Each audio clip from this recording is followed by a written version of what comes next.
Instead of you planning, because I have seen a lot of videos every year, and this year is like that, the same thing.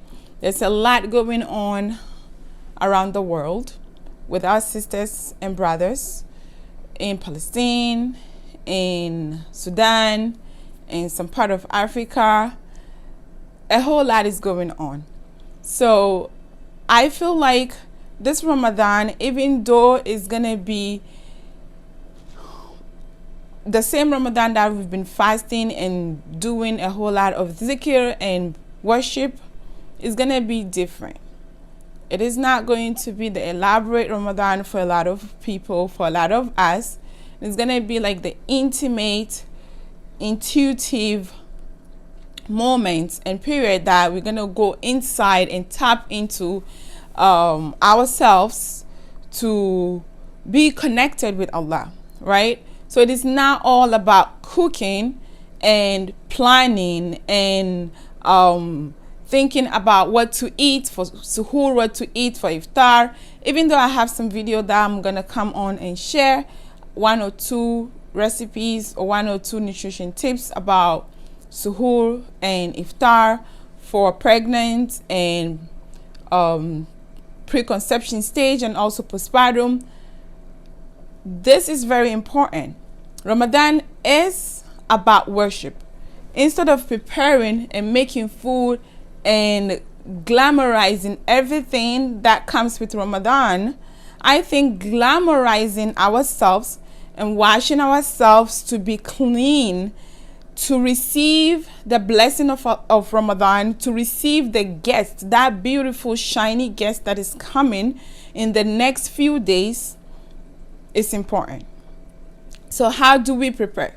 Not to cook all of this, okay? Not to make food and pack into our freezers and pack into our pantries, waiting for the days of Ramadan to come and we kept busy in the kitchen. Not that. What do we do now? Instead of thinking about what and food and stuff like that, I think now is the time to start planning how your worship is going to be. What is your worship going to be? Okay? What is your dua going to be? How are you going to be waking up for tahajjud now? If you are not already waking up for tahajjud, if you are not already making longer salats and longer zikr, and your salat is fast, is a fast salat, it's not like paying attention to recite all the surahs and all the ayats and recite all the du'as, now is the time. The few days to Ramadan, now is the time to start elongating your salat. Instead of reciting, I'm not saying reciting the short surahs is not good. It's not the best thing to do. It's not a good thing to do. But I'm saying that instead of reciting the short surahs, that's what you've been doing. Now is the time to start thinking about what surahs to include that is a little longer. Okay, that is a little longer, to stay up, to stand up in salat a little longer, because Taraweeh is coming. Taraweeh is coming. After Taraweeh is the tahajjud. So we're going to pray tahajjud, we're going to pray Taraweeh, and it's a marathon. It's not a sprint. So this is the time to start preparing your body, staying in salat for longer, waking up for tahajjud, trying as much as possible these few days that is left. Wake up and plan how you can incorporate a whole lot of du'as. You can say just one du'a, but it should be like something that is consistent, right? It's not going to be anything that, okay, you just quickly do it because of the go lifestyle that all of us are experiencing nowadays. It's just quick and we leave. Because Ramadan, let's face it, when it starts, it's like we are all in our cocoon. moment and like all alert and stuff like that the first few days, and then when it gets to 3-4 days, we are just slump. Everything is slump. So inshallah, this time today, this is the time that you can start to not make your slump come early. Make your slump come later.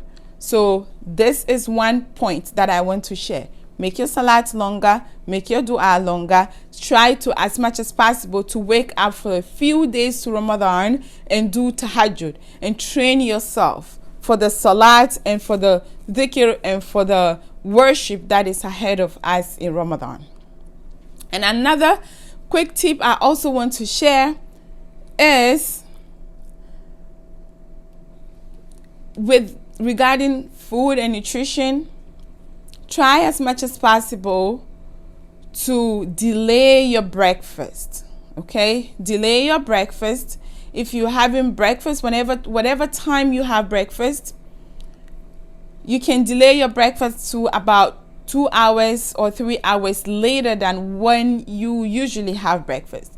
This way, your body is gonna get used to you leaving it hungry for a little bit, because when we start Ramadan, it's gonna be like a shock to the body. Where is the food? And the hunger is gonna be intense. But now, if you start now delaying your breakfast, it's gonna be okay. The hunger hormone is not going to be in a surge. It's not going to be produced too much when your breakfast time is up. Okay, it is going to be delayed. So the hunger is not going to be a lot more intense for you, and you feel very lethargic and fatigued and not wanting to do anything because you are fasting. But this is the time to train yourself to delay your breakfast and not eat as early as you usually do for the few days that we are expecting Ramadan to come to us. Okay, so that's one more tip. And another tip that I want to also mention is to train yourself with if you are taking any medication or anything like that, try to incorporate with the nutrition as well. Try to incorporate with the nutrition and see how that goes, and manage your intake of your prescription or your prenatals, because prenatals are important, especially when you are breastfeeding or as a childbearing woman. You need to we need to replenish, right? So during Ramadan, if you are a breastfeeding woman or breastfeeding nursing mother, this is very important. Prenatals are very important. When it's suhoor, sometimes some prenatals make you to feel a lot hungry. So you might want to just keep taking the prenatals at suhoor and then take it at iftar, because that would be a lot easier on your body and on you, and that would not induce a lot of hunger. At that time, it is your eating window, so you can eat whatever you want and go to bed. And when you wake up, you have your suhoor and you have all your energy that you need, right? So that is another thing that I want to also say. And then and then one most important thing too that I also want to mention is, in as much as we want to train ourselves with the waking up early, with waking up for tahajjud, with delaying our breakfast, our phone is also a big thing.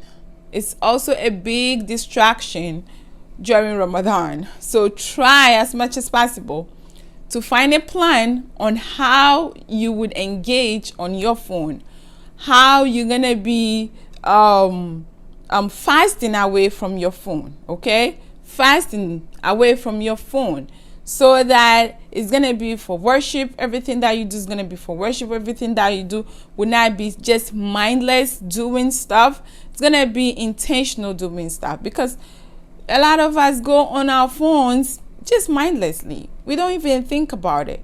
We just get up and just want to scroll. And then if you are not careful, if this habit goes on with us in Ramadan, how do we want our Ramadan to end? Or how do we think our Ramadan will end?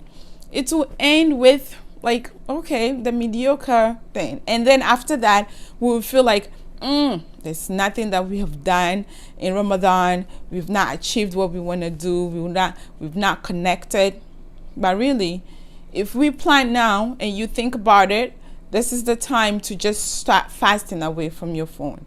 Start fasting away from the technology that is all surrounded us. That's surrounding us every day, every minute, and every hour in our lives. Okay? And then the last thing that I also want to share is, now is the time to start looking for books.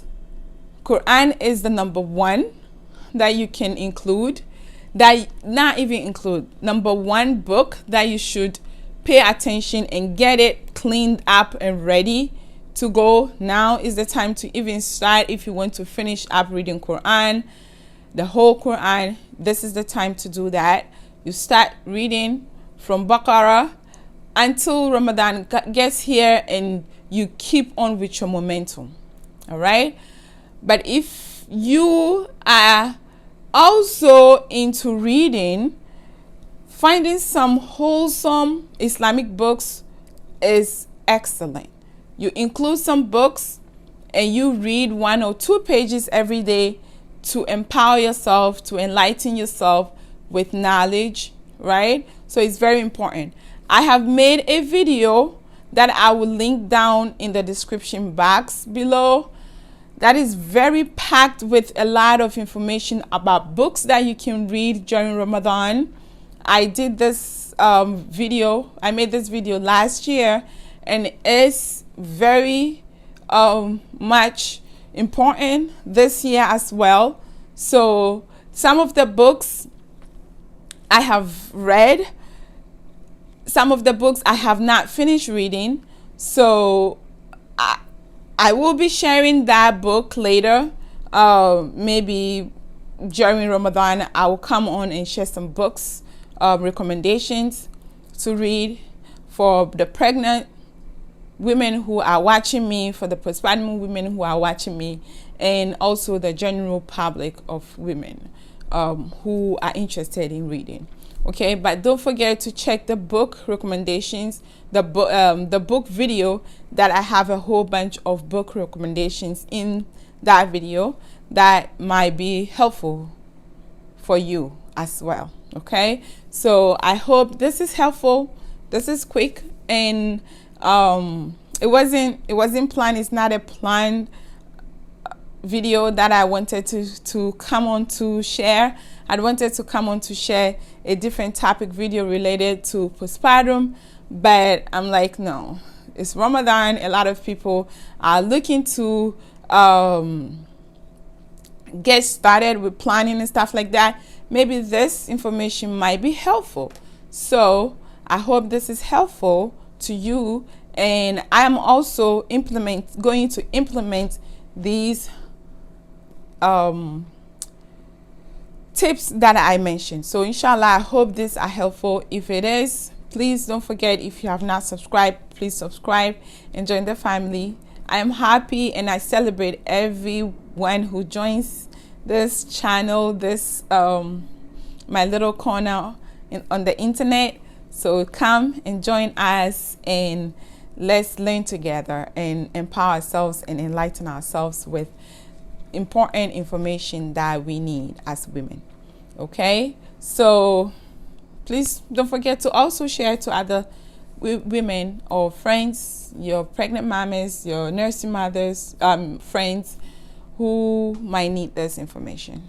Until next time, inshallah, be in the best of health and iman. AsSalamu alaikum, and Ramadan Mubarak in advance. Allahumma baligna Ramadan. May Allah make us to reach Ramadan, inshallah, and reap the benefits in Ramadan, inshallah. Assalamu alaikum wa rahmatullahi wa barakatuh.